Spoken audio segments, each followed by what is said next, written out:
everyone. Thank you so much for joining us here today. My name is Meghan Felt, and I'm an immigration lawyer and partner with McInnes Cooper law firm. I'm based out of the St. John's, Newfoundland office, and we also have here today my colleague Kim Collier, who's also an immigration lawyer and associate based out of our Moncton, New Brunswick office. Thank you very much for joining us here today. We're going to have a discussion today about permanent residency tips and tricks and to increase your PR eligibility. Us here at McInnes Cooper, we practice, we do a various range of immigration services, everything from, assisting permanent residency or people obtain permanent residency and citizenship to, employers who are looking to hire foreign workers and pretty much everything in between as well. So we look forward to having you here today. Oops.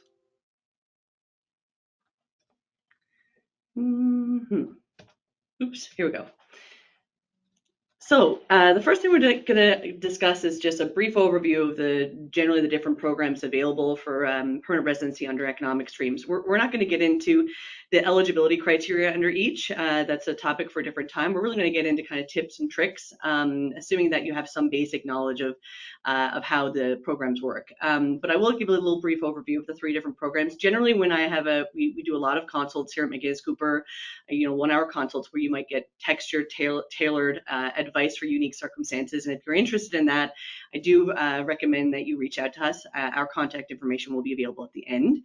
But one of the first things I do when I give a consult is we'll discuss the different options that are available. And generally, if someone's working in Canada or has a job offer or is looking to immigrate, then generally these are the three economic streams we'll discuss. So we'll discuss federal express entry, the various or particular provincial nominee or program or regional program available, as well as a third kind of hybrid program that kind of combines the two. So just basic overview, express entry is a federal program. Okay, it's a program where basically anybody that meets certain eligibility criteria, which usually requires that you have a job offer or some work experience, high skilled work experience, can go in and create a profile online through the Canadian immigration website. What happens is you put a profile in this into this system, and the system basically spits out a point score for you. Okay, we're going to talk about different point scores a bit today. But what happens then is every couple of weeks, or quite unpredictable these days, but every couple of weeks or so, typically, the Canadian government will go into this pool of candidates and select the people with certain scores or certain certain skill sets, invites for permanent residency. And if you get an invite, one of these elusive, amazing invites, you have 60 days to submit your documents, and then typically the average processing time is 6 to 8 months later. You'll get your permanent residency. Processing times do vary a little bit. I believe they're at around 6 months right now. There's also provincial programs. The various different provinces have specific provincial nominee programs that are tailored to that particular province. This is separate from express entry, typically, where you apply to the province. If you meet one of the program or stream eligibility criteria, it's typically in many of the all the provinces are different, but many of them have what's called an expression of interest system, where you have to go and basically submit a profile similar to express entry, but except it's not done through the federal government, it's done through the provincial government on their website. And then if you get selected, similarly, you submit documents, they review your application. If you're approved, you'll get a nomination, or if it's a regional program, you might get an endorsement. And then you use that to apply for permanent residency under the, with the federal government. Processing times generally with the PMPs generally are longer than under express entry. Right now, under the provincial nominee program, the federal portion of processing is, around the 11, 12, 13 month mark. So that's the provincial programs. Then we have this hybrid program we're going to discuss a little bit today as well, where I call it a hybrid program, but essentially is every different provincial nominee program or every different province has a specific express entry stream. So if you have a profile already under express entry, and then you meet the eligibility criteria for that province's express entry stream, then you may get selected under that stream or invited to apply. And if you do and they approve you, then they'll not only issue a nomination under the provincial program, but they'll then automatically update your express entry profile with an additional 600 points, which will essentially guarantee you an invite under the next express entry draw. So it's kind of this hybrid combined program. So without further delay, we'll get into kind of some further tips and tricks. So before we do, actually, we're going to talk a little bit about general trends. So right now, generally trending in the world of immigration, we're seeing, less spaces, more competition, focus on kind of things that are a little bit different from historically. So when express entry first kind of came into existence a number of years ago, I think 2014 or 2015. There was a time when, it was very much a kind of a general program where you'd submit a profile and then there was kind of a threshold for a cutoff of points to which receive an invite, and it kind of moved. That target moved, every couple of weeks, every month, but it was less tailored and more generalized, and we called these general draws. Okay, so every time the federal government would go in and select in people to invite, it would be under this general draw. And back then, there were more spaces. And less kind of a focus on in demand or in Canada applicants, and it was possible then to really submit an express entry profile from outside of Canada, and actually possibly be selected for permanent residency and be able to immigrate from outside of Canada. We're seeing this less and less likely. We do see it sometimes with French applicants. We'll talk about having French language abilities is a massive advantage right now under the current policy trends that we're seeing with IRCC. But generally speaking, even if you're in an in-demand occupation, you've got to have a job offer, or you've got to be looking at a job offer in Canada in order to get selected. So we're seeing a focus on, you're going to see later on, we're going to have a screenshot actually of these draws, but you're going to see that where there's a focus less on general draws, like you said, and more on in-demand occupations. So they do, specific occupation in demand draws. So you see, they do healthcare ones, transportation, skilled trades. So we're seeing more of an emphasis on that. We're also seeing more of an emphasis on people who are in Canada and have had, or not so much in Canada necessarily, but have at least had recent Canadian work experience, minimum 1 year Canadian work experience, under what we call the Canadian experience class. So we're seeing more of that, and we're also seeing really very much so a focus on French applicants. So people who are fluent French speaking are at a massive advantage as well. So now we'll get into some tips and tricks and just some general information, about what you can do to help increase your score, to give you a message or an advantage over potentially other applicants. So first, we're going to talk about language. Under express entry and generally in the world of Canadian immigration, all express entry or PNP, almost all the time, with very few exceptions, and always under express entry, you need to have a language test. So you either need to have English or French. Obviously, it's better if you have both. And these are the different language tests that are accepted. So not any language test is accepted. You have to have a test completed that is approved by IRCC Canada, and there are certain ones for English and certain ones for French. And you can find this information on the IRCC website, but we've listed here for you today. They also have to be valid. They also have to be written within the last 2 years. So when you write a language test, it's only valid for 2 years. So you might have to write it again if you write it earlier, if you wrote it a long time ago.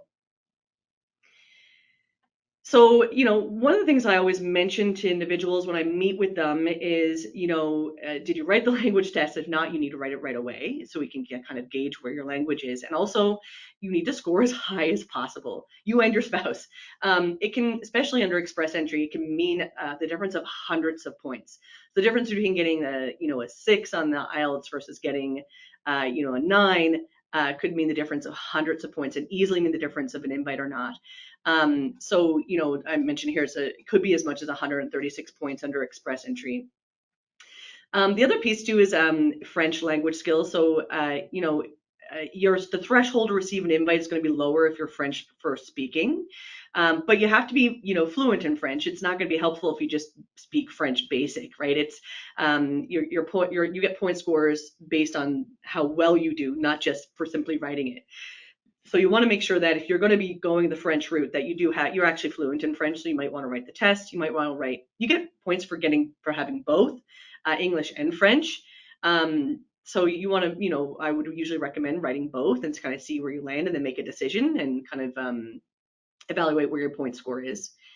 Um, the other piece is you don't get points for having any other language. It's only Canadian, or it's only French or English, just another point. So if you speak Spanish or another language, it's not helpful under Canadian immigration. You need to speak either French or English, and it's better if you speak both, but it's also better if you're fluent in both, or at least fluent in one. You also definitely want to have your spouse write a language test and do well, of course, as well. So we often will see a situation where we have, I'll do an assessment with a candidate and maybe their spouse hasn't written the language test. And if their spouse were to get higher points, then they might be just at that cutoff threshold to kind of get over that hump to receive an invite.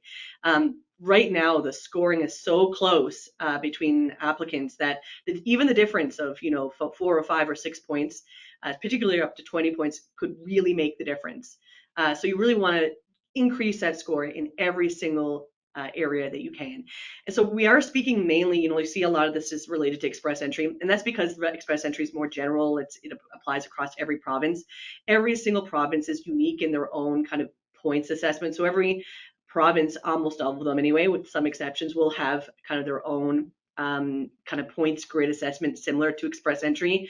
And so a lot of these principles apply across the provinces as well, although they're not exactly the same as express entry.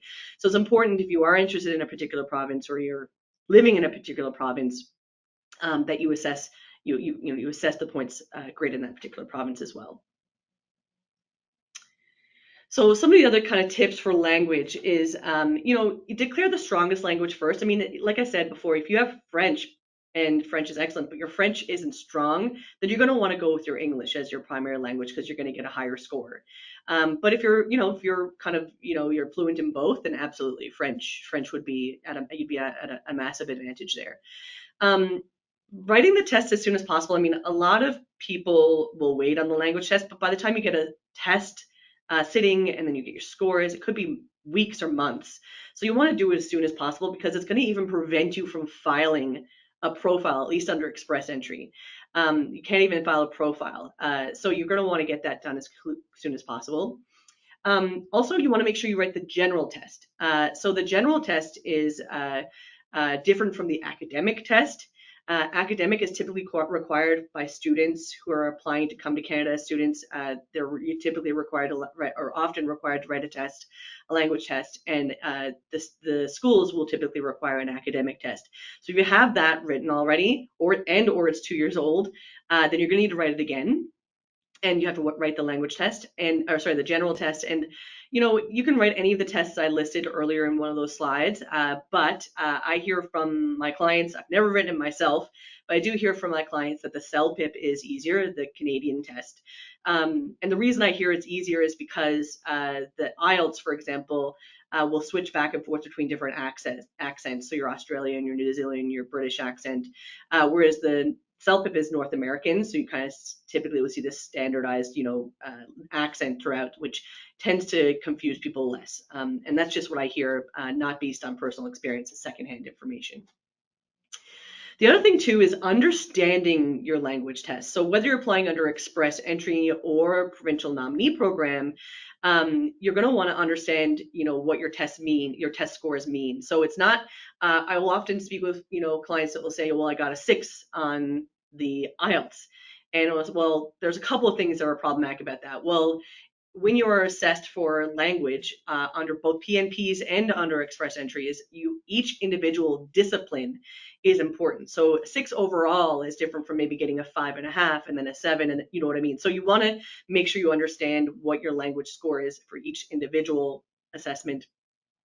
But also or each different discipline, but you also want to understand what your CLB, your Canadian language benchmark score is versus what your actual score is on the test. And so there's actually language equivalency charts to help demonstrate this. This is available on the IRCC website, but I just pulled this up here for you, for example.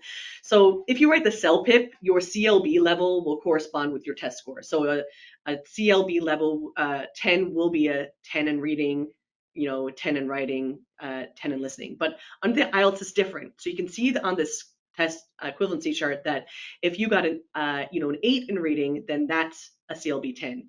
If you got a 7.5 in writing, that's a CLB 10 in writing. So it can be a bit confusing. So in particular, when it comes to like eligibility criteria, so, for example, under certain programs in certain provinces, you might need a CLB 7 in each different language discipline in order to be eligible. Well, a CLB 7 is not, under the IELTS, is not a reading 7. It's actually a reading score of 6 on the IELTS. So same thing with the TEF, and I just want to demonstrate this to you so that you are aware of it, so that you understand it. The beauty of the CELPIP is that it's actually you can't confuse it, because it's, the CLB 10 is the CLB 10 is a reading 10, but under the IELTS or the TEF and other language scores, it can be different, and it is different. So next I'm going to talk about education, and obviously education is a large component to any type of scoring assessment under the like express entry, or also under your provincial nominee programs. Okay, so although the scoring might be different between express entry and maybe the various different PMPs, the elements are always going to be similar, and that are going to be things like your language, your education, your work experience, things like that. So education is going to be an important factor, and you're going. One of the first things I always ask someone when I'm doing evaluations: do you have an ECA, an education credential assessment? If you have foreign education, if you have Canadian education, it's not so important, unless you might be able to gain extra points for having additional foreign education. So we'll talk about that in a little bit as well. But generally speaking, you do need an ECA. Unless you've graduated from a Canadian university or college and you don't have any other education. And so the different, there are different ECA for short, but there are different education credential assessment agencies. The one that you choose has to be approved by the IRCC government. So it's not something that you can just go and get anybody to do it. It has to be done by one of these listed different agencies.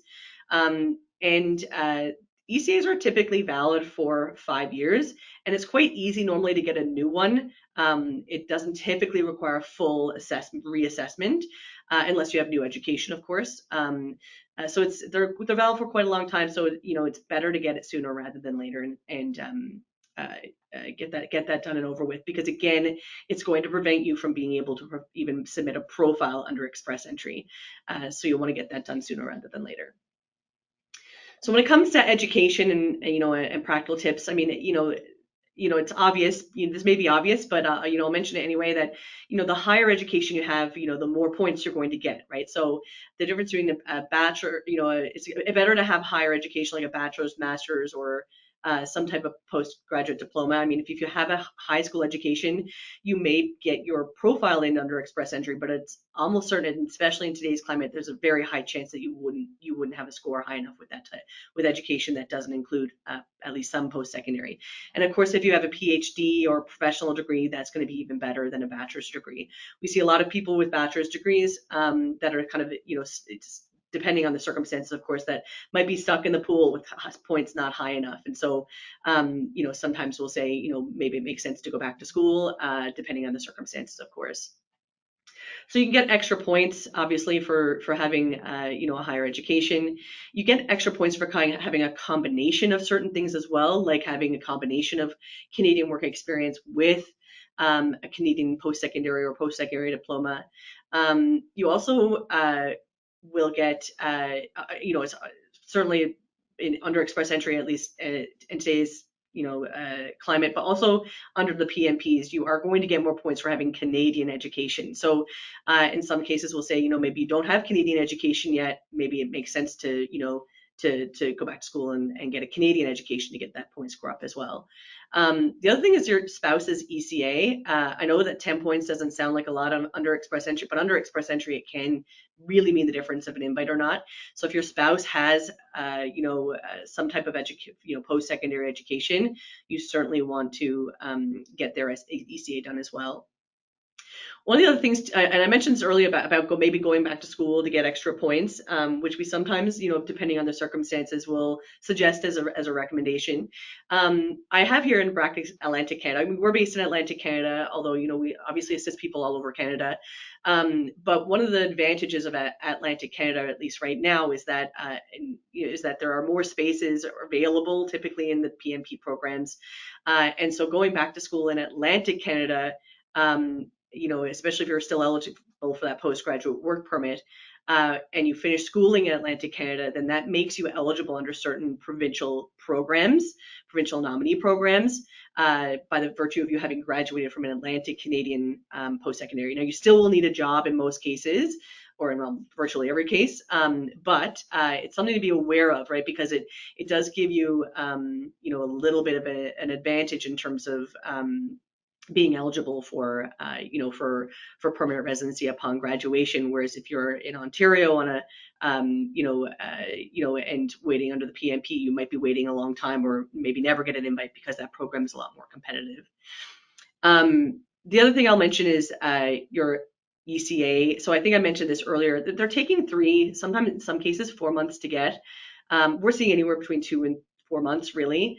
And your ECA can, it is going to hold you back in most instances from being able to even submit profiles or being eligible for programs.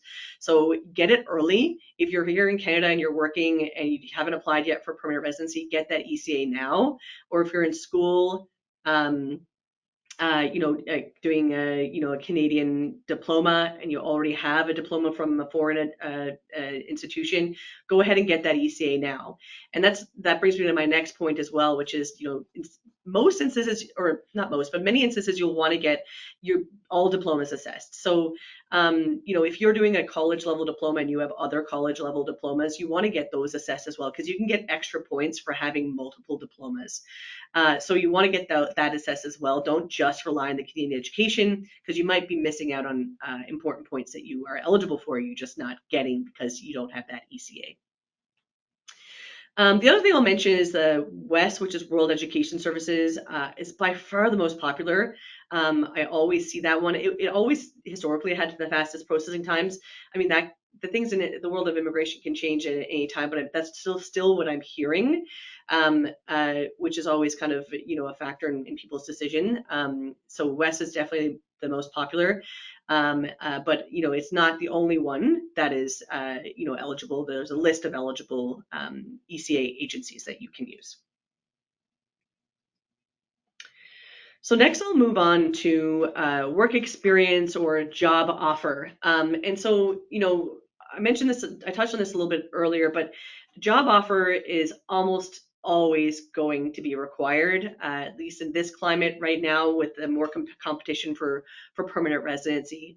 There might be a case where if you have Canadian work experience, recent Canadian high skilled work experience, under express entry or even under one of the PNPs, you might, particularly under express entry, if you have a score high enough, you might not actually need that job offer. Or if you're French speaking, we've had a couple of instances with clients who are outside, Kim speaks fluent French, by the way. Kim is bilingual. So we will often represent French clients, and we have had a few instances where we've had consults with French clients outside of Canada, who we did their points assessment. They had a high enough score under express entry, even without a job offer. Now, their situation would have to be unique. They might be in an in-demand job, usually an in-demand job, with obviously English and French, things like that just gave them that little edge to get a score high enough to get an invite. So, so there are situations where a job offer may not be required, but almost always a job offer is going to be required. And also in many instances, work experience is going to be required, at least 1 year full-time in many cases, uninterrupted work experience. It doesn't always need to be with the same employer. The exception to this would be if you're on a postgraduate work permit and applying under one of the provincial, international graduate streams. Typically, a year of work experience isn't required then, but of course you have to, get your invite and be eligible and all of those things. So there are exceptions to almost every rule when it comes to immigration, but those are just some things to keep in mind. And so when it comes to your job offer or work experience, generally under the various, not just express entry, but the various provincial nominee and express entry programs generally, you're going to want to, the job offer or the work experience needs to be paid, always paid. It needs to be at minimum 30 hours a week. And it should be full time is what that means. So full time means minimum 30 hours a week. So part time won't work in many instances unless you're kind of evaluating previous work experience, in which case you can use like combined part time and things like that in some cases. So every unique is so different. A situation is so unique and different. So so these are just some things to watch out for. Also, knowing your knock code and the tier that falls under. So for those of you that don't know what a knock code is, essentially the Canadian government, they issue, or they have assigned a national occupation classification code to virtually every different job occupation in Canada. It's called a knock code, and so you can go on the Canadian government website and try to look up your knock code. And I always say the general rule of thumb is that you want to perform at least 51% of the duties and the general duties listed in that knock code. You also generally want to meet the job requirements for that job listed as well, so that you fully meet the knock code. And you want to make sure you choose the correct knock code. If you choose the wrong knock code from the beginning and you put that in the express entry profile, or you list that, then that can set you on a path that will really disrupt your eligibility, and you could get to a point later on down the road where you chose the wrong knock code, and the whole application fails because you should have chose a different one. And then also the tier for that knock code is important as well. So we'll talk about that. I have a little table that will show you what that means. So the tier category. So every knock code has a code, obviously, but then also the codes are also grouped by tiers. So tier 0, 1, 2, 3, or 4. And historically, this was knock A, O, B, C, D. And so tier 0, if you look at this, this chart, which I find very helpful, is a tier 0 are management, like CEOs, CFOs, like senior management positions. Tier 1 are generally professional occupations. So, anything from an engineer to a lawyer, a doctor, that kind of thing. Typically, you would require like a professional degree or a minimum university degree. Tier 2 are usually like your technical positions that you usually would require a college level diploma and or an apprenticeship, or a supervisory position like a supervisor in a restaurant or something like that. So those are the tier 2 occupations. And then tier 3 typically are college diploma as well, but are just a little bit maybe underneath the tier 2. So we have some examples there like bakers and dental assistants, that kind of thing. And then we have our tier 4 and 5, which are kind of considered mid-skill and low-skill occupations. And some of the examples there are, childcare providers. And then for the tier 5, you see like, general laborers, fish plant workers would be included there, delivery drivers, that kind of thing. So it's important also to note that tier 0, 1, 2, 3, and 3 are eligible for express entry. Tier 4 and 5 are not.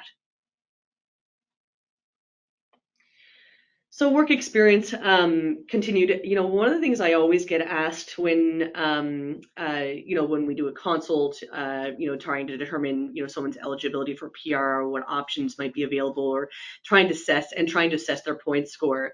I frequently will get asked, this arranged employment. How do I get points for arranged employment? I have a job offer. Why am I not getting points for arranged employment? And the reality is that job offer is not enough. So in order to get points for arranged employment, at least right now, there's possibility that a lot of this can change over the coming year. But right now, the way things stand is that in order to have points for arranged employment, you have to have an LMIA. So your employer has to obtain a labor market impact assessment for you. And so for those of you that don't know what that is a process by which only employer can do this, but generally requires that they advertise for a month first to prove there are no Canadians or permanent residents for the job, and then apply for a document called LMIA or Labor Market Impact Assessment. And you can get LMIA specific for just permanent residency, where they don't have to pay a processing fee. There's also something called a GTS LMIA or Global Talent Stream LMIA, where there's no advertising requirement. So there are different types of LMIAs, but the LMIA is required in order to get the arranged employment points. Or if you're on a LMIA exempt work permit that is closed and specific to your employer, and you've been working for them for 1 year minimum, then you can get arranged employments as well. So an example would be if you're on a CETA or like a NAFTA, used to be NAFTA, but now what's called a USMCA professional work permit. So they're exempt from LMAs, for example. That would be an example. Or a Francophone mobility work permit, for example, would work as well. Open work permits, people who are on open work permits are not eligible for arranged employment points. So if you're on an open spousal work permit or a postgraduate work permit, you're never going to be eligible for the arranged employment points unless your employer can get the LMIA for you. Okay, so something to be aware of, and just to in case you're wondering, because I get asked that question so many times. So a lot of people also will ask, I've been working in Canada for, almost a year. I've been here for 10 months. Why am I not getting Canadian work experience? Why am I not eligible under Canadian experience class? And you have to have a minimum of 1 year in order to get the points, in order to be eligible for Canadian work experience points and for under the Canadian experience class category. So, once you get your 1 year, then frequently that'll mean, going back into the profile. It might update automatically depending on when your profile expires, but it may mean going back into your profile and kind of updating and making sure everything is still current and accurate. Also, it's important to disclose your foreign work experience in many instances. In some cases, it's not required, but in most cases, it's a good idea to obviously, you want to, by disclose, I mean putting it in the profile. Obviously, you'd have to disclose it later on if you got PR. You always have to disclose everything, but when you're initially creating your profile, if you're not sure whether you should put in your foreign work experience, in many instances you should, because it gets you an extra points if combined, especially if combined with Canadian work experience. Also, your spouse's work experience. So Express Entry doesn't consider spouse's foreign work experience, but it does consider a spouse's Canadian work experience. But again, only if it's in the tier 0, 1, 2, or 3. If it's tier 4 or 5, then it's not going to count for any points. So something to consider, and make sure you have a robust profile, is to make sure you include your spouse's work experience as well, if higher intermediate skilled. So some of the other things that are really important are so one of the things I always have a discussion with, especially if someone's maybe coming to me and they've got an invite and they're really excited to file their application. Well, one of the first things I'll ask them is, what kind of work experience documentation do you have to prove that you have that work experience that you've claimed in your profile or in your expression of interest? And it's really important it's important to have more than just a reference letter. I know that under the Express Entry profile, you can just put in a reference letter, but you want to have other documentation as well. And I always include additional documentation up front, just to make sure there are no questions, and so that there aren't any delays, and to make sure that there's a real proof of genuine paid work experience. So the reference letter is really important. There's information on the IRC website as to what has to go in this reference letter, and I can't tell you how important that is. You don't want a letter that just includes half of that information. And what's really important too are the job duties, and making sure that the job duties listed in the reference letter match up well with the NOC code you have chosen. Because that's why I've seen people get tripped up, is to maybe disclose a NOC code, but then the reference letter says something different. So you really want to make sure that everything just lines up really well. I always like to include like contracts or previous experience letters, pay slips to prove that you're paid. And I always include, you can use like I always include all 12 months. But you can include like a nice representation of pay slips throughout your work experience with that employer, or the work experience, or the work experience you're claiming, tax documentation if you have it. All these things combined will make for a really strong application. And then in terms of, I'd already mentioned this before, but there are going to be limited opportunities for you if you're in a tier 4 or 5 occupations. Not impossible, but you're not going to be eligible under express entry. So that crosses that application out altogether. So you're going to be looking at the provincial nominee programs or a regional program.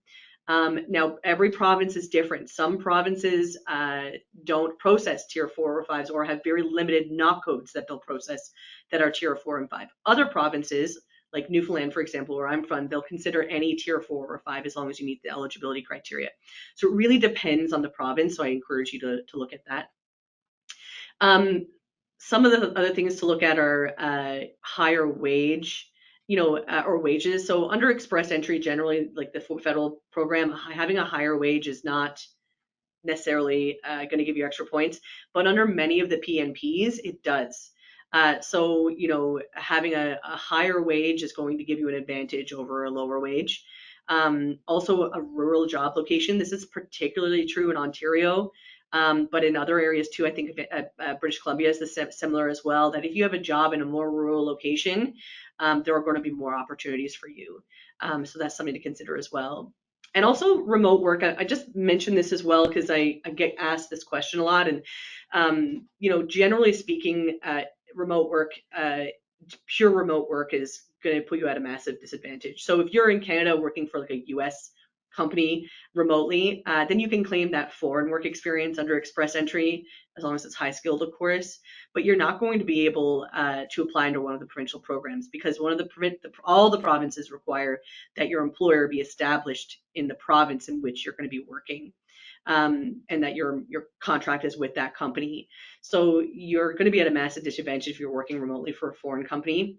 If you're working purely remotely for a Canadian company, so let's say you're living in St. John's, Newfoundland, but you have a Toronto company that you're working remotely for, well, that's going to put you at a massive disadvantage as well. You can claim the Canadian work experience points under express entry, but you can't apply under the Newfoundland provincial nominee program, for example, and nor would you be able to under any of the other provincial nominee programs, because again, the employer is located in Ontario and you're located in the province, another province. So that's going to put you at a disadvantage as well, although not as much of a disadvantage as if your employer was outside the country, because you can't even claim the Canadian points for that. The other thing too is depending on the province, some provinces, if you have a remote job, you work from home, but you have an employer in that province. Well, some provinces will allow that. Most provinces prefer that it's at least a hybrid situation. And some provinces like Ontario even have really specific criteria as to like how many employees have to be working within the office, and that you have to have an office to report to, and things like that. So every province is going to be a little bit different on that regard, but generally speaking, you want to have to be able to be to be eligible, you want to have at least a hybrid situation. Otherwise, it's going to really depend on the province and your unique circumstances.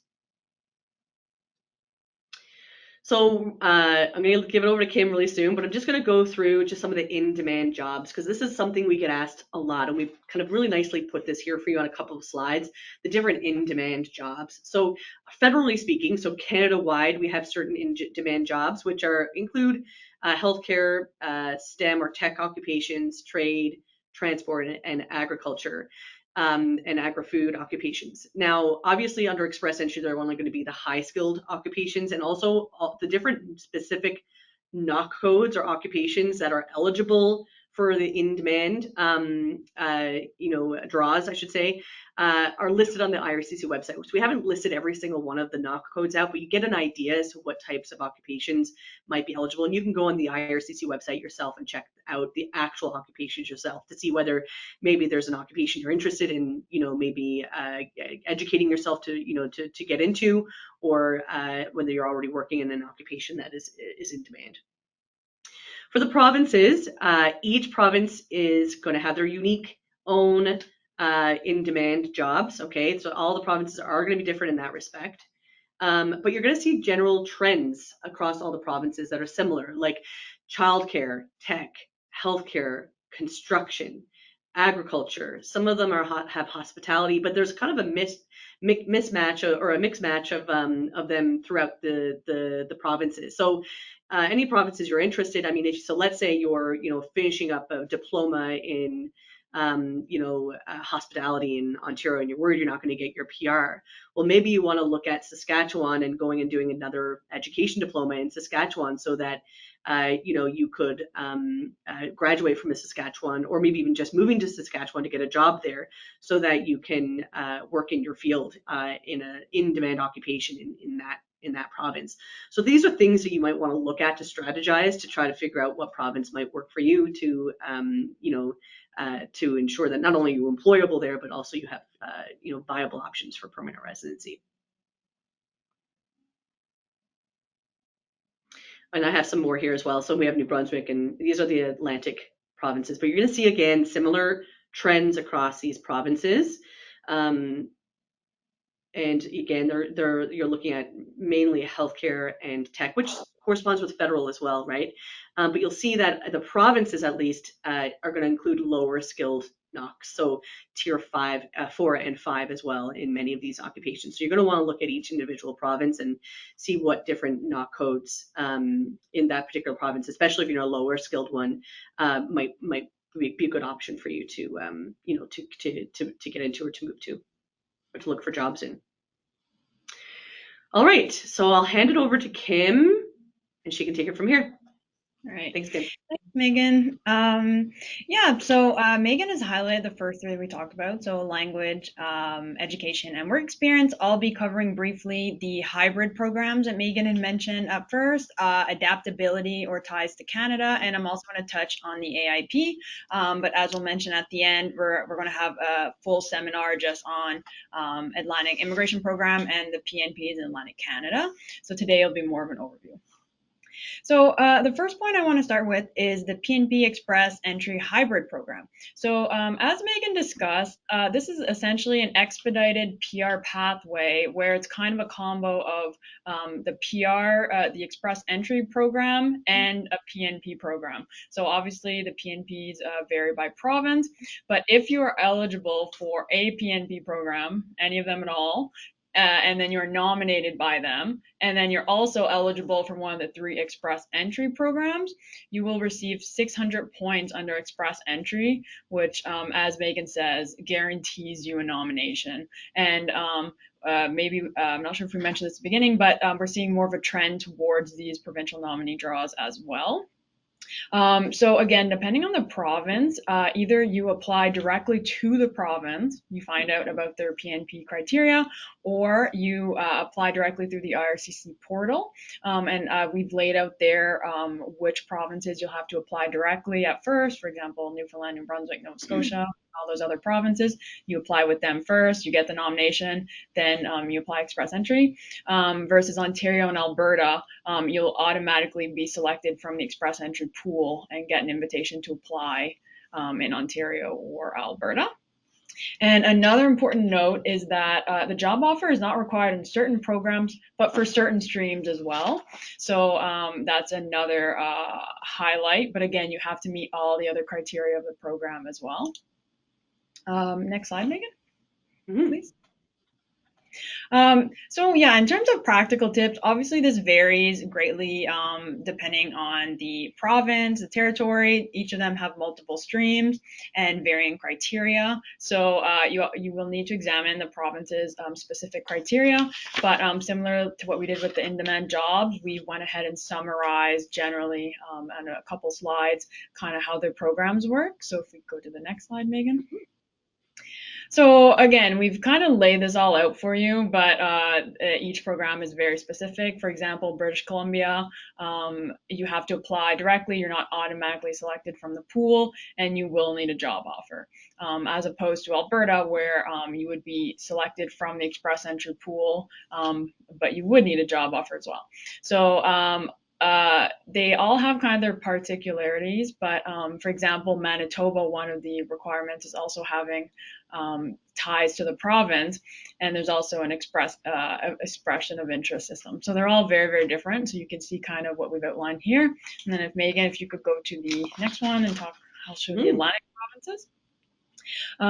So here, these are the ones we work with the most, being in Atlantic Canada, but obviously they're all different. For example, New Brunswick, same thing, you have to apply to the province first, get that nomination. We'll actually get invited first because it's expression of interest system. Apply to the province, get nominated, and then apply to express entry. And another key point, for example, New Brunswick, is you need a connection in New Brunswick. And I'll talk about that more in the next slide. But more and more PNPs are kind of requiring or prioritizing people that have ties in the province, that are already living in the province, or that have the work experience. So again, I think we've laid that out pretty neatly. So that's just a general overview, and of course, to look into depending on what province you want to move to. So next slide, Megan. Okay, so that was to recap, that's 600 points if you are eligible for these express entry hybrid PNP programs. But you have to look into the criteria. But it's a really great way to kind of get an invitation if you're eligible for one of those. The next point I want to talk about is adaptability. So these are basically elements where the government is assessing how well you're likely to settle in Canada and what are your connections to Canada. So as we discussed at the beginning, the trend is more in Canada applicants. They're looking for links. They don't want people to just, come get PR and, leave. So these are, depending on the federal or provincial level, there are different criteria. So we'll get into the practical tips. Next slide, please. So under express entry, it's a matter of 10 points total that you can obtain, which may not seem like that much in the grand scheme of things, but as Megan pointed out, depending on the scores, it could mean the difference between an invitation or not. So here we've highlighted things that the federal government, that the express entry program is looking for. If you have these links, they will give you 5 points extra, up to a total of 10 points. So we've highlighted your spouse's language level. Have you studied in Canada? Has your spouse studied in Canada? Have you worked in Canada? Has your spouse worked in Canada? Do you have arranged employment, like Megan and Hari explained? Or importantly as well, do you have Canadian or PR relatives? So they are looking for that link more and more, and it can be a competitive tool if you have any of these on the express entry side. And then next slide. And then on the PNP level, basically, we haven't summarized it quite as nicely as on the for the in-demand jobs and on for the express entry streams. But here, what we've done is we've kind of added a list of things depending on the province that they are looking at. This is not an exhaustive list of factors. Obviously, if you're interested in moving to Ontario or Newfoundland, etc., you should look into that specific PNP and what they're looking at. But generally speaking, things that will set you apart get you more points is employment. Are you working in that province? Do you have a job offer? Have you volunteered? Do you own property? What are your connections? Have you visited before? Have you studied there? Does your spouse, do they live there as well? Do they have work experience? What about your children? So remembering another point I want to highlight is that the point of the PNP is to settle permanently in that province, right? So that's really what the PNP programs are looking for. They want applicants that will be staying there long term. So all these kind of adaptability points, depending on the province, again, can mean the difference between a nomination or not, and can mean the difference of lots of points if there's an expression of interest system, or even if there isn't, it can set you apart if you're looking to immigrate to that specific province. So again, strategically, it's thinking if you have any of these links to Canada, do you have family here? What province? Where did you go to school? Where do you like to work? It's thinking of those things in advance and kind of getting that competitive advantage and having those links. Okay, next slide. Okay, and now the last thing I want to touch on is the coming to Atlantic Canada. I think Megan and I are biased. We live here, we love it here, but and we also work with lots of clients who want to come here and live here. And again, there'll be a full webinar on this, but today I wanted to kind of outline some options and why Atlantic Canada is definitely a competitive in terms of immigration, and we've been seeing that trend for years. So a general overview is in Atlantic Canada, there are 4 provinces: New Brunswick, Newfoundland, Labrador, Nova Scotia, and Prince Edward Island. They each have their separate PNP program, but there's also this other program that we get a lot of questions about. I work on these regularly with Meghan. We have a lot of clients asking about this Atlantic immigration program. So generally and briefly, what that is it's a PR. It's a program that allows you to get PR within 6 to 7 months of processing, so similar to Express Entry, but it's only available in Atlantic Canada. So essentially the way that it works is you need a job offer, again, similar to Express Entry. You need 1 year work experience, but international graduates who have studied in the area are actually exempt from this work experience. So as long as you have a job offer, even if you don't have that 1 year work experience under the AIP, you would generally be eligible. There are certain education requirements. Depending on the NOT code, you'll either need minimum high school, perhaps a post-secondary diploma. And language, same thing, depending on the NOT code, minimum CLB 4, which is much lower than the CLB 7s that we're seeing in other programs, or CLB 5, depending on how what the NOC code is. And as well, there is training required for the employer as well. And the process, just to lay that out quickly, is you need to find an employer that's designated, or the employer needs to get designated.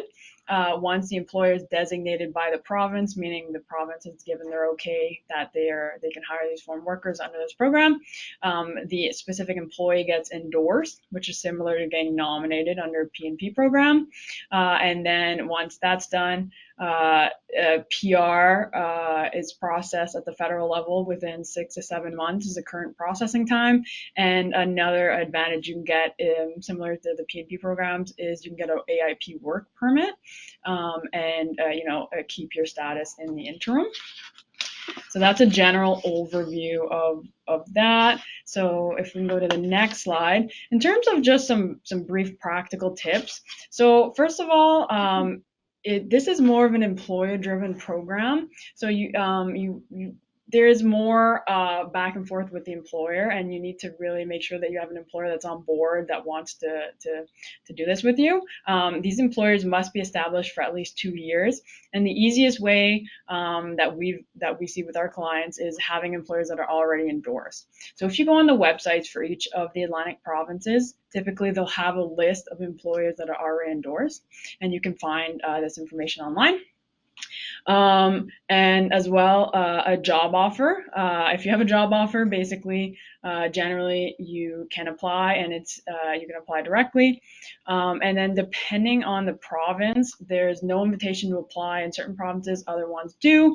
But really, again, the competitive advantage generally, as opposed to Ontario or British Columbia or any of the larger centers, is generally if you have a job offer, if you have meet the criteria, the spaces don't fill up as much here as they do in the other provinces, and if they do, it'd be really at the end of the year.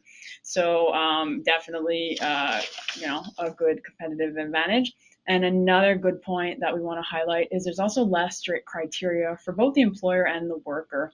So again, one important point to highlight here is depending on the province, for example, in Ontario, the wage that's being offered to you must be between must be the median wage, for example, versus in Atlantic Canada and most of in Atlantic Canada, the range would be on the low end of the range. So if you look at here, we've just given an example. I think this was for a food supervisor in Newfoundland. In Canada, it would be if you had to go to Ontario, it would be the median rate range of $18. But if you went to Newfoundland, for example, it would be around $15. So again, the criteria is generally less strict, and the spaces are available in this program. So it's a great program that we use regularly, and I encourage people to definitely use. So that that is that's that for the AIP. And again, if you guys are interested in hearing more, we will have that webinar. And now to finalize briefly, I know we're getting at time. We wanted to go through a little exercise with you, Megan and I, on kind of just showing how your points are assessed and kind of showing examples of what will improve your Express Entry score. So what we have here, just so you guys know, is the latest round of invites under Express Entry. So if you look, the very last invitation as of December 3rd was French proficiency, language proficiency, and that's 466. So I'm not even seeing a general draw there, but if you look under Canadian experience class, for example, the average we're seeing is 539. If you're in healthcare, 463, provincial only 705. So those scores, that score is quite a bit lower because of that French language skill. So we're just going to hop into points assessment that, again, you guys can do online, or obviously, we regularly do that with our clients, but it's called the comprehensive ranking system, and we'll show you some examples now. If Megan wants to go ahead. Thanks, Pam. So before we move on to the example, the only other thing I'll mention is you'll see here on this slide that there's no general draw, which is when Express Entry first came into effect, all the draws were general draws. So that means that anybody that had a profile in would have a chance of getting selected under this general draw. They haven't done a general draw in, I think, not since last April, so like going on almost a year. I'd have to check it around then. So and it doesn't look like, it doesn't appear through trends and through what we're hearing through immigration that there's going to be any more, or they're going to be very frequent. We're going to see a lot of what's here. So we're going to see French specific draws. So if you have a score or a profile in Express Entry with French as your main language, then you're going to look, your score will only needs to be 466 to receive an invite. Same thing with healthcare occupations. So if you have listed in your profile as your primary knock code and your work experience as being in one of the designated in-demand healthcare occupations that IRCC has listed, then you only need a score of 463. Now, that score will move. It's a moving target. We never know 100% what it's going to be until it is, but we can guess based on historical trends that's going to hopefully be around that, maybe a little lower, maybe a little higher. So it's just something to watch out for. And then you'll see, these aren't here right now, but you'll see that there have been draws for transport sector, for STEM, and also for agriculture. So they don't do these industry specific draws very frequently. We're seeing maybe 2, maybe 3 a year under Express Entry, but the provinces do their own as well, right? So whenever I see someone, especially someone who like is in Ontario or in a province where there's a little more competitive, I always suggest, listen, put in a profile, an Express Entry profile, see where your score is, and or at least do an assessment to see whether it makes sense to put in a profile, but also put in an expression of interest under your particular provincial program as well, so that you kind of have both options going. You're not just kind of relying, on one or the other. So our first little, I guess, our first assessment or our first example is an international graduate, a single person, 24 years old, only speaks English, has a Canadian bachelor's degree, no Canadian work experience, and but would have to have some foreign work experience in order to be eligible. Because in order to be eligible under Express Entry, you have to have at least 1 year work experience, high skilled, either Canadian or foreign. And then, but they have excellent English language skills. So this would be the classic example of maybe someone who's doesn't graduated recently from a university in Ontario or one of the larger provinces, and is in the pool but just doesn't have enough points. So you'll see that their score is 421, which is not high enough. They're not doing general draws, and even under, if you go back to a Canadian experience class, you have to have a score of 539 right now, around then, or 547 before that, in order to be selected. If you have, if you have, that's if you have 1 year Canadian work experience. So we kind of did a couple of things just to give you an idea as to where the points might fall. So if they, let's say they have French language skills, then you can see that their score, um, uh, once they have 1 year Canadian work experience, and if their French score jumps up to 549 or 548, which would be more than enough to receive an invite under the French language skill draw. And then once they have two, here we have also once they have two languages as well, 495. So there's the reality, okay, is that your score is going to be good enough if you have, if you have a French language, your score almost certainly is going to be enough to get an invite. Once you have 1 year Canadian work experience, if you only have a bachelor's degree and it's not an in-demand occupation, you're probably not going to have enough points under Express Entry. So you're going to really need to be looking at the provincial nominee program in your province. And if you still don't think you have enough, then it might be worth looking at other provinces, or going back to school, or figuring out ways to get that point score up. Because the reality is that your average bachelor degree holding international graduate student that is not an in-demand occupation in a province like Ontario is at a massive disadvantage right now. So like I said, we'll look at other things.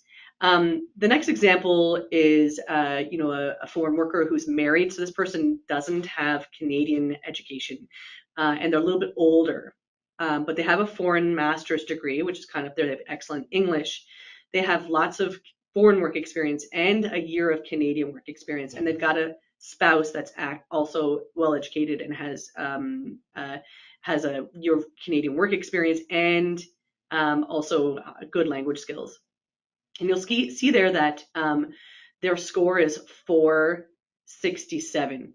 Okay, now that score still isn't high enough, right? Because I'm gonna go back here. They don't have French, okay, and they're under Canadian work. They're not. It doesn't appear as though they're in a in-demand occupation, okay. So they're waiting around for the Canadian experience class invite, and they need a 539 in order to be eligible. And right here, they're going to have it even after 2 years of work experience, they're still only going to have 480.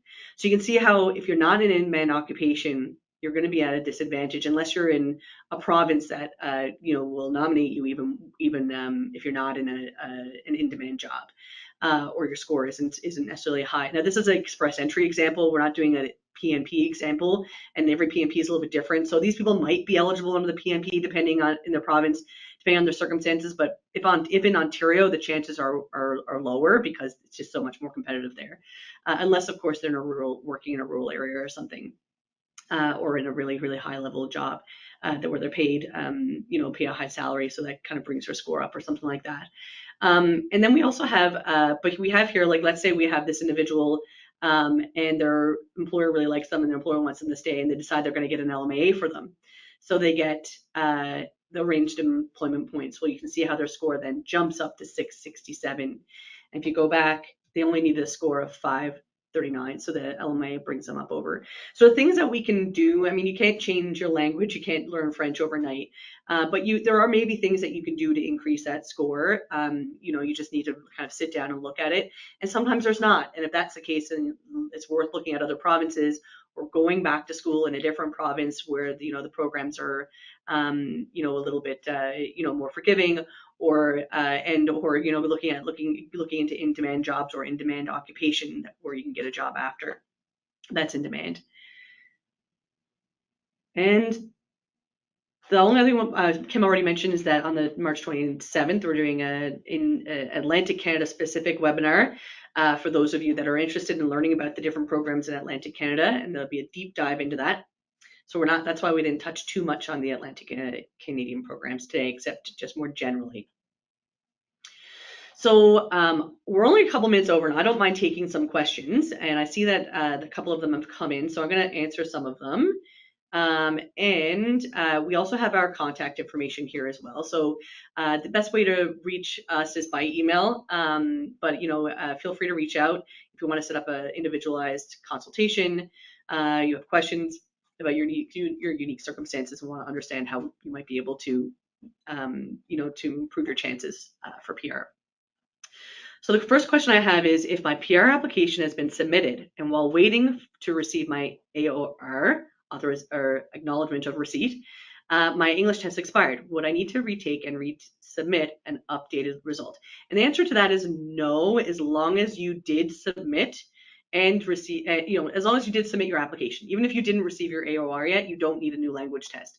But if you're in the pool and you haven't received an invitation to apply yet, or you have received an invitation to apply, but you haven't submitted your application yet, then you do need a new language test. And you need to make sure that your language test results are the same or higher than what they were when you received an invite. Otherwise, you may not be eligible anymore. Next question. Is the work experience gained from full-time job during your studies in Canada, can that be considered under job experience or work experience that you were talking about? And the answer is yes and no. So for Canadian work experience, okay, so and to be eligible under Canadian experience class and to receive points for Canadian work experience, the answer is no. So you can't claim that work experience for points for Canadian earned work experience, but you can gain it for foreign work experience. So you can get some points for it, but not under the Canadian experience class. Is there a format for letters of support for folks who have volunteered, something similar to the job reference letter? So I'll just start out by saying volunteer or unpaid work experience cannot be counted towards work experience for basically any program in Canada, okay? For PMPs, express entry, even for demonstrating that you have work experience to obtain a work permit. The Canadian government are very, very kind of stick on that. They really want to see that you have paid work experience. So volunteer work experience almost certainly isn't going to work. So just want you to start out by saying that. And so because of that, there's no kind of, you know, if you have volunteer work, here's the letter that you need, you know. So you would want to, any type of job experience or work experience letter that you include, you want to include very specific things, and that can be found on the IRCC website, but it includes things like the NOC duties that match up with the NOC code you've chosen. You know, it needs to be signed and on letterhead with information about contact information. You want to include information on benefits, start dates, end dates, salaries or wages, all that kind of thing. And, you know, of course, your occupation and the location of employment as well. Does work experience count? Okay, we already have that one. I have MSW in social work, and I have a license to practice social work in Atlantic Province. I'm married, but I don't want to apply with my spouse for the express entry pool. I'm not sure what MSW means. Kim, do you know what that means? It's a master's in social work. Okay, it's a master's. Okay. Okay. So there's not quite enough information here, okay, for us to be able to kind of give you an assessment. But if you have, you know, if you have so you're talking about express entry, you don't want to put your spouse in the express entry pool. So if you can do that. You can submit an express entry profile and not include your spouse, but you have to indicate that you have a spouse and just indicate that they're not accompanying. And then what happens is if you're selected and you get your PR, you get your permanent residency, but your spouse doesn't. So what that means then is if you want your spouse to get permanent residency, you then have to sponsor them through the spousal sponsorship program, which takes a year and is a whole other separate PR application. So I understand some people that decide to do that because they think that their point score is going to be better. And in some cases that is true, but in most cases it's not worth it. And in most cases, the difference is so small that it's not going to really make the difference of getting an invite or not.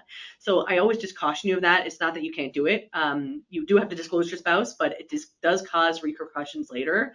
In some cases, yeah, it makes sense to do that. So I just wanted to mention that. And in terms of social work, so let's say you have a master's in social work from Ontario, and but you have a license to practice in Atlantic Canada. You just got a job offer in Atlantic Canada. So it really depends. If you have a postgraduate work permit and you're coming to work in Atlantic Canada, then generally, and you're coming to work in your field of study, then generally speaking, the immigration, or sorry, the Office of Immigration in Atlantic Canada, they're going to want to see that you have some work experience before you apply, because you didn't graduate from an Atlantic Canadian university or a university or college in that province. Now every province is a little bit different, so I just caution you on that. It's not that you can't do it, you can't come, but you want to make sure you have enough time left on your postgraduate work permit. You want to make sure that the province will accept you, and that your job is eligible and all of those things. So before you actually move and pull the trigger and move to Atlantic Canada for that job, you want to make sure that you're eligible in that program and that you have time. So just things to caution you on. It's not that you're not eligible, it's a great idea. It's just that you want to make sure that there's eligibility there and that everything lines up. Okay, for the AIP program, can you please let me know the process of obtaining a confirmation of provincial endorsement? As you mentioned, Nova Scotia does not require a job offer for Nova Scotia. That's not true. Nova Scotia does require a job offer. In that case, how can we obtain endorsement? Okay, so I think you're getting a little bit confused. So in almost all cases, very, very few cases do not need a job offer. So like if you're applying under express entry and you have a really high score because you're French and you have a combination of other selection factors that give you a high score, maybe you don't need a job offer then. So that would be one piece. Or if you're on a postgraduate work permit, and you are applying under one of the provincial postgraduate work permit streams, you might not need any work experience or limited work experience. But generally, if you're going to apply under an international graduate stream in a province, you need to have graduated from a college or university in that province in order to be eligible for that stream. And if not, you typically have to work first. Now, under the AIP, it's a little bit different. You can apply as long as you have 1 year work experience in a similar or level or tier NOC. So, but you do need the job offer, and your employer has to be designated, and your employer has to be willing. It's an employer-driven program, so your employer has to be willing to then go through the endorsement process for you as well. So you can't get the endorsement. You have to have the job offer. You have to meet the eligibility criteria by either having a job offer in that province and having gone to school in that province, or having 1 year work experience in an occupation that makes you eligible under the AIP. And your employer has to be designated or be willing to get designated, and then your employer has to file the endorsement for you. You can't get it yourself. So a little bit of confusion there, I think. In that case, how can we obtain it? Okay, for language requirement, have completed French. For work, is this accepted? ELS. Kim, do you want to just go back to the slide and just see if there's I don't know if you have the slide in front of you. No, it's TIF and then another one. It's not. So the ELS doesn't count. Yeah, I can't. I don't. Yeah, if it's not the ELS, if that's not a listed IRCC designated language test, then it's not going to work for any of your PR applications. Okay, you need to have a test that's IRCC, approved essentially. And I can go back. Oops. TEF or TCF are the names. TEF or TCF. So we'll just go back and here we go. Yeah, TEF or TCF. So ELS is not going to work for PR. You're going to need to write the TEF or the TCF. Okay. We'll go back and so you have our contact information. Oops. And can you share the presentation, please? So yes, you can reach out to our panel or organizers, and they may be able to send out like a PDF of the presentation, but you can reach out and we'd be more than happy to share information with you. is ECA like a university transcript? If I graduate 2 years studying Canada, okay, so if you graduate from a Canadian university, then you may not need an ECA. ECA is short for Education Credential Assessment, and it's essentially a document that you need to get from one of the different agencies well, what they'll do is they'll assess your foreign education and give you basically a certificate that says that this is what the equivalent in Canada would be. And there's only a number of ECA agencies that are designated by IRCC where you can get this. And if you have a Canadian education and no other foreign education, you do not need an ECA. Your Canadian diploma and official transcripts will be enough. But if you have a Canadian diploma and also foreign education, then we're recommending. I mean, it's not always required, but in many instances, it makes sense because you get more points to get the foreign education assessed by an ECA or under an ECA by one of these ECA agencies. And that information is also available on the on the IRCC website. I have completed completed studies for 2 years in Canada. For AIP, do I need work experience too? So the answer to that question is depends. If you are in Atlantic Canada and you graduate from an Atlantic Canadian university, and you apply, and then you get a job offer. The AIP always requires a job offer, okay? And then you get a job offer in Atlantic Canada, then you do not need work experience because you are eligible. You're exempt from the work experience requirement because you have a postgraduate work permit and you are and you graduated from a Canadian education, Canadian or Atlantic Canadian college or university. If you are coming from a different province, okay, and you have a postgraduate work permit or any type of work permit for that matter, and you're coming from a different province outside of Atlantic Canada, then yes, you need 1 year work experience, but it doesn't need to be the exact same work experience. It can be a work experience that is in a similar tier level. And it doesn't even need to be related in many instances. So that's one of the beauties of the AIP program is that your work experience doesn't need to be exact. It can be, it's essentially transferable because of the skill level that it was. Is there any way to apply PR during the study if study field is Bachelor of Nursing? Okay, really good question, and I get this all the time. And the reality is that study permits, people who come here and study permits, generally for the most of the time are not eligible for permanent residency. And one of the reasons for that is policy driven. Like IRCC, when the Canadian government, when you come as a student, they want you to come as a student and graduate and complete your studies and get a job, and immigrate under one of the economic streams through a job offer. There are some exceptions to this. Okay, so if you are if you have a spouse, for example, that is working in Canada, then you may be eligible for permanent residency with your spouse as the principal applicant. So if your spouse is working and eligible under one of the provincial pathways or express entry for that matter, then that could be an option. Another option could be if you have 1 year work experience already before you came to Canada, and let's say you said you're nursing, that's an in-demand occupation. Then you could submit a profile under express entry. Okay, you won't get your points yet for having Canadian education, but you are eligible for a profile. Now, one of the problems here is that you have to have you could be eligible under the healthcare specific draw, right? But if you go back here, healthcare occupations, you have to have a score of 463. Okay, so and you have to have 1 year work experience minimum as a nurse. Okay, so it could work for you if you have a score of 463. So that's an option possibly for you. So you would have to do an express entry profile and see if your score is high enough and see if you get selected, but it's possible, yes. And let's see, we just have maybe we'll take just a couple more questions.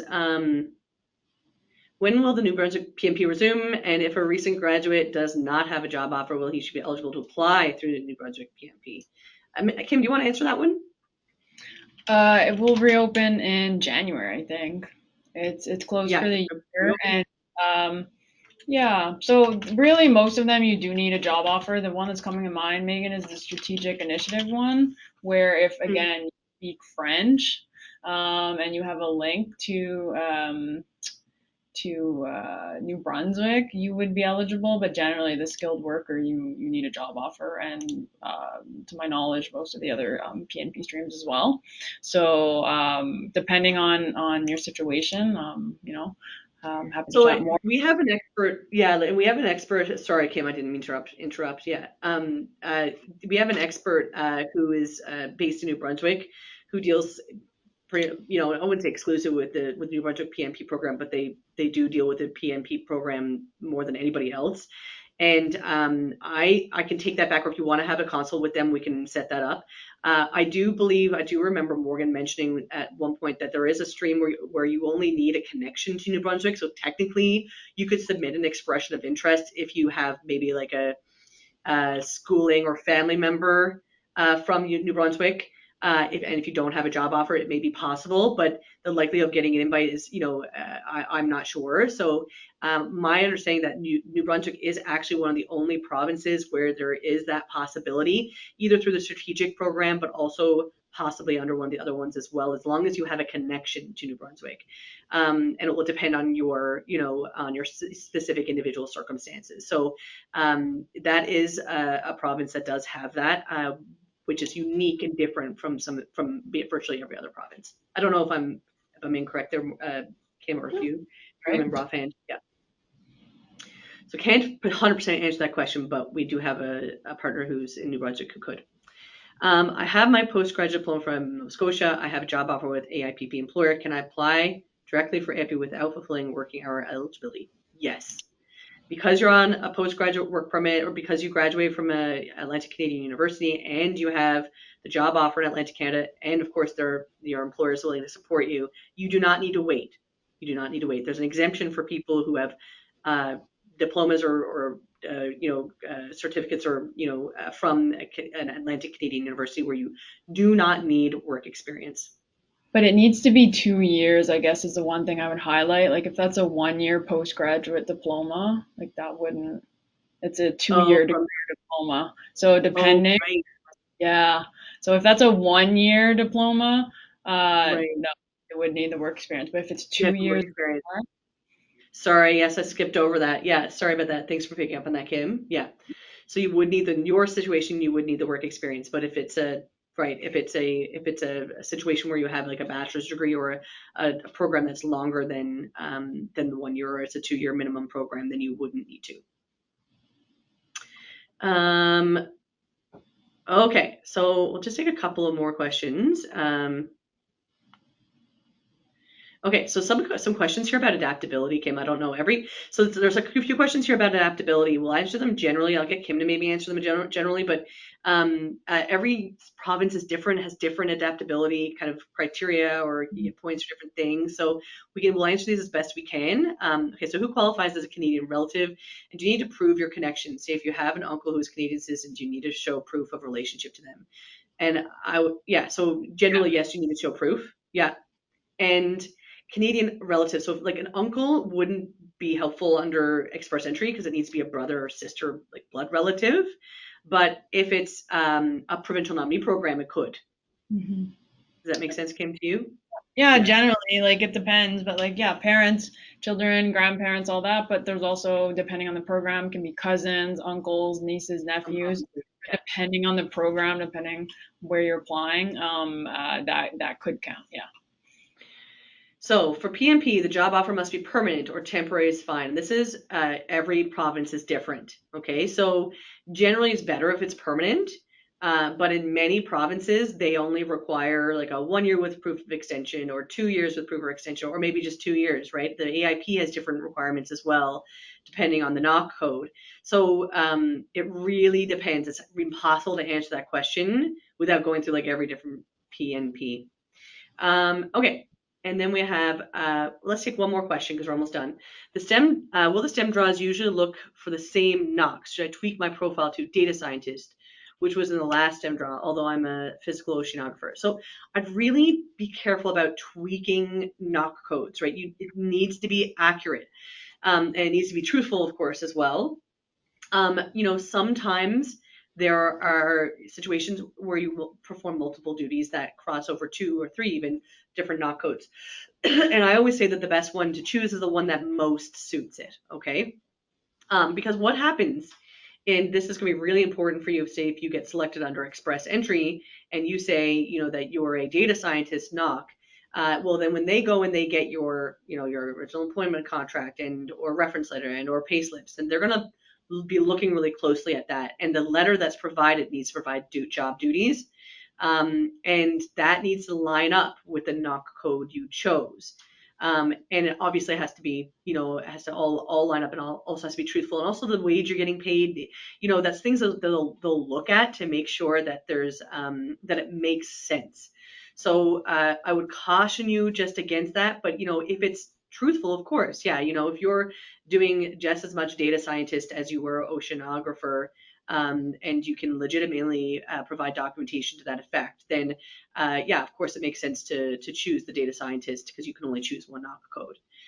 So I just caution you on that because I've seen people get tripped up on choosing the inappropriate knock code, and it's not about just putting in the right knock code; it's about having the documentation to back it up as well. Okay.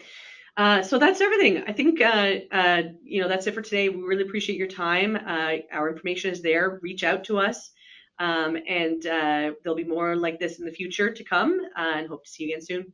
Thanks, Kim. Thank you.